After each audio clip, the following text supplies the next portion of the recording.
Hello everyone, আসসালামু আলাইকুম। আজকে আমার রেসিপি পুঁইশাকের পাতা দিয়ে পাকোড়া। আশা করছি রেসিপিটি আপনাদের ভালো লাগবে। যদি রেসিপিটি ভালো লাগে তাহলে একটা লাইক দিয়ে সাবস্ক্রাইব করে আমার পাশে থাকবেন আরও নতুন নতুন ভিডিও পাওয়ার জন্য। কিভাবে অল্প সময়ে পুঁইশাকের পাতা দিয়ে পাকোড়া তৈরি করা যায় সেটাই আপনাদেরকে আজকে আমি দেখাবো। এখানে আমি পুঁইশাকের পাতা নিয়েছি, ভালো করে ধুয়ে পরিষ্কার করে নিয়েছি। এখন এই পুঁইশাকের পাতা দিয়ে আমি পাকোড়াটা তৈরি করব। তাহলে আমি শুরু করি। একটা বাটি নিয়ে নিলাম, বাটিতে আমি 1 কাপ বেসন দিয়ে দিলাম। বেসন নেওয়ার পর স্বাদ মতো লবণ দিলাম, আধা চামচ হলুদের গুঁড়া, আধা চামচ মরিচের গুঁড়া, অল্প একটু বেকিং সোডা দিয়ে দিলাম যাতে পাকোড়াটা মচমচে হয়। 1 চামচ আদা রসুন বাটা দিলাম। এখন এই বেসনের মধ্যে অল্প অল্প পানি দিয়ে একটা ব্যাটার তৈরি করে নেব।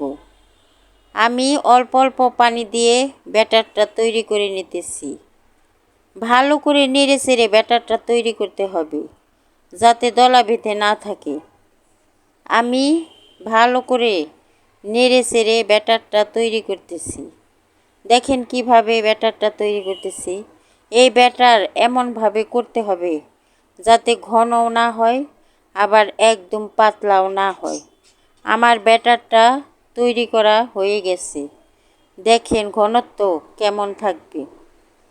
এখন এই ব্যাটার দিয়ে আমি পাকোড়াটা তৈরি করব। চুলায় চলে গেলাম, চুলায় একটি প্যান বসিয়ে দিলাম। প্যানে আমি পরিমাণ মতো সয়াবিন তেল দিয়ে দিলাম।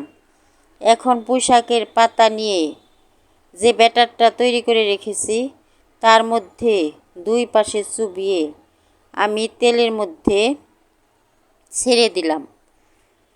এইভাবে আরেকটা পাতাও বেসনের মধ্যে চুবিয়ে ছেড়ে দিলাম। এখন চুলার জালটা মিডিয়াম লোতে রেখে ভাজতে হবে যাতে পুড়ে না যায়। এখন এক পিঠ আমার ভাজা হয়ে গেছে। আমি পাকোড়াটা উল্টিয়ে দিলাম। এখন আবার আরেক পিঠ ভেজে নিব। এইভাবেই পাকোড়াটা উল্টিয়ে পাল্টিয়ে ভেজে নিতে হবে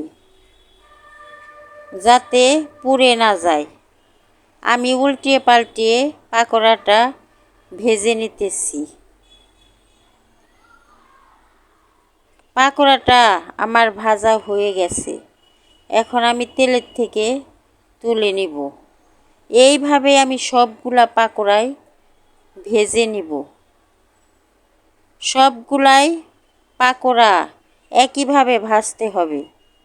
এখন আমার সবগুলা পাকোড়া ভাজা হয়ে গেছে। কেমন লাগলো পুঁইশাকের পাতা দিয়ে পাকোড়া?